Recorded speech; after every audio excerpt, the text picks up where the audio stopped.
7h45, Caroline Borges com a gente então, diretora executiva da Heavy Gestão de Pessoas. Carol, bom dia, tudo certo? Bom dia Tebas, bom dia Diego, bom dia aos nossos ouvintes. Carol, a gente comentou na semana passada sobre as empresas que já começam a fazer o planejamento para o próximo ano 2025 e hoje o nosso tema é planejamento pessoal, pensando em 2025. Eu vou ouvir atentamente hoje, viu, Tebas? Vou ficar com os ouvidos atentos aqui, viu?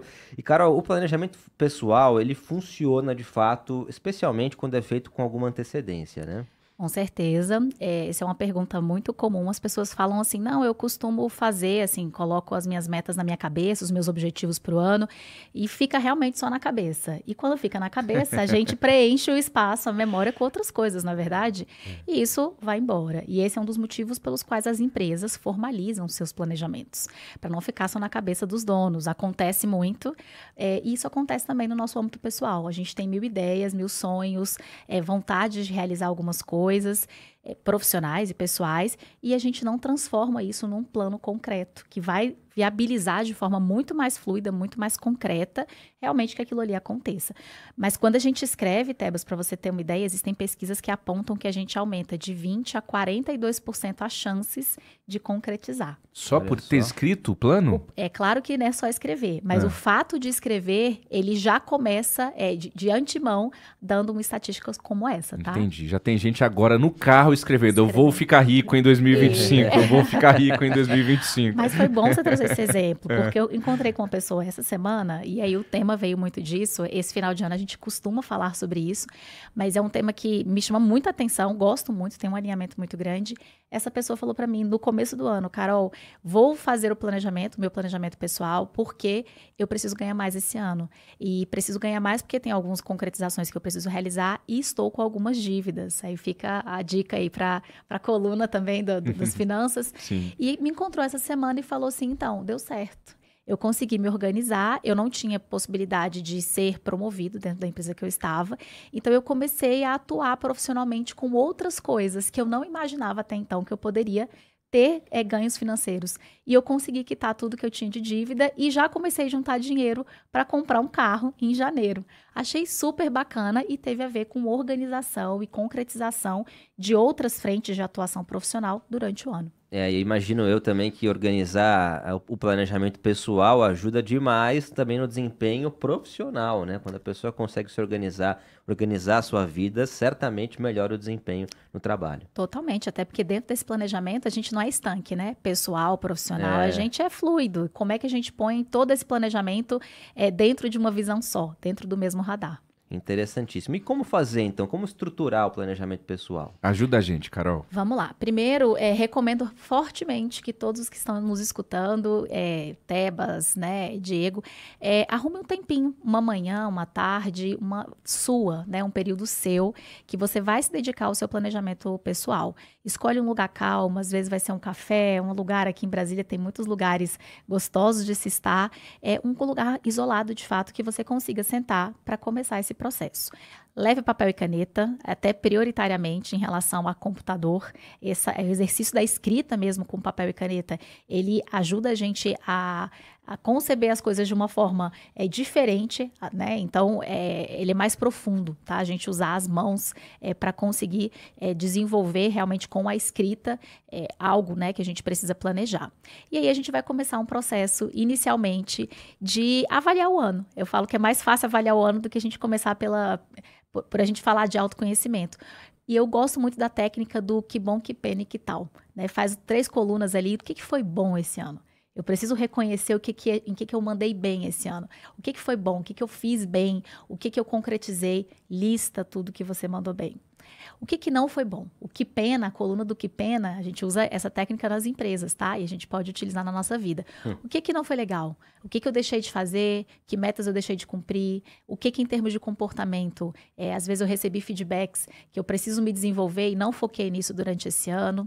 E o que tal é a última coluna, eu recomendo sempre que deixe por último, porque geralmente é para onde a gente vai. Ano que vem eu vou fazer isso, vou fazer aquilo, vou perder 5 quilos, vou perder 10 quilos, vou para academia, enfim, vou trocar de emprego. Mas deixa esse que tal para o final, porque as primeiras 2 colunas, elas começam a dar muitas ideias interessantes para esse que tal.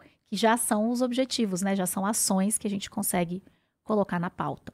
Que legal isso. Que bom, que pena e que tal. Que tal? Que bom, que pena que tal. Vale para a vida pessoal, vale para a família, vale para o casamento, vale para a amizade, vale para o trabalho, vale para tudo, hein, Vale Carol? para o trabalho. O Diego já está sugerindo aqui uma matriz Não, cruzada. eu já estou pensando aqui numa reunião que eu vou fazer hoje, então, para falar sobre isso, hein? Pronto, já usa a técnica e você trouxe um aspecto relevante. Eu gosto muito de dividir o meu planejamento pessoal, eu faço isso desde os 14 anos, tá? Porque eu via minha mãe fazendo. E eu gosto muito de dividir nos meus papéis na vida, né? Então, como é que, profissionalmente, que bom, que pena e que tal? Na minha relação com meu esposo, que bom, que pena e que tal?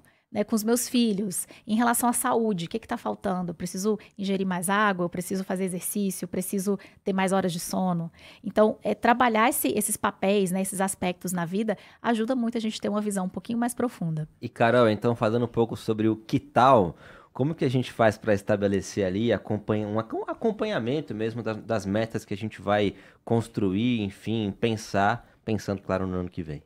Perfeito. Então, primeiro, as metas são super relevantes. Eu preciso não só dizer, olha, eu quero ganhar mais dinheiro.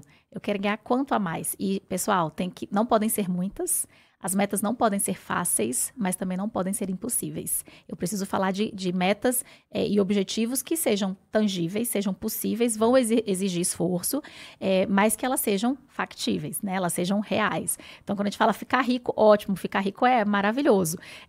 Quão rico você quer ficar e será que em um ano isso é possível? Quem sabe, né? Às vezes numa mega da virada, mas vamos falar de questões que você consegue controlar, né? Quando a gente fala de planejamento.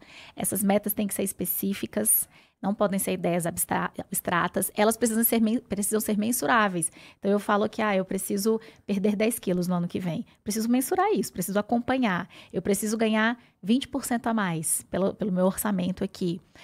Precisam ser alcançáveis. Então, tem que ser algo, como a gente mencionou aqui, que seja viável no período de um ano. Precisam ser relevantes. Eu não colocar coisas que não vou fazer nenhuma diferença no que eu tenho de objetivo. E eu preciso ter um prazo para essas metas. Vai ser o ano que vem todo? Vai ser o primeiro semestre? Essas pequenas metas que vão me possibilitar, né, avaliar as minhas evoluções.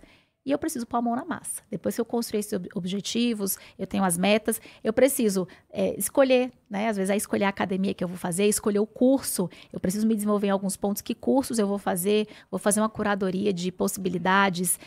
Preciso marcar, às vezes, um nutricionista, conversar ou alinhar com o cônjuge, o pai, a mãe, o namorado, para combinar alguns apoios, trabalhar com a rede de apoio aí, programar os alarmes. Preciso acordar mais cedo. Preciso pôr a mão na massa, porque não é só o escrever, Diego. O escrever é o início do processo de planejamento. Depois eu realmente preciso fazer acontecer. Carol, e como fazer para o planejamento, em vez de ser um momento de expectativa alegre, de boa expectativa, não acabar virando um momento de frustração, em que isso vai me levar até mesmo a um momento de mais decepção comigo mesmo, tristeza, daquela coisa de tipo, desânimo, putz, né? tudo que eu programo, tudo que eu planejo, eu não consigo fazer, e aí o planejamento vira um peso ali diante da pessoa, né?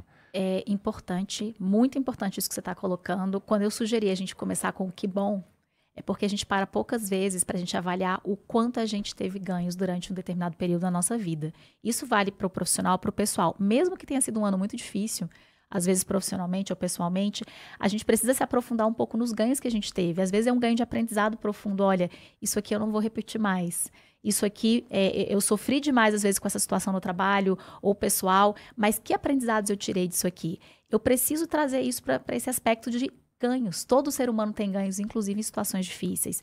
E o acompanhamento, Diego, ele garante que o plano ele possa ser visto com frequência, para ser acompanhado, mas também para ser modificado. A gente muda durante o tempo. E às vezes os objetivos não fazem mais sentido.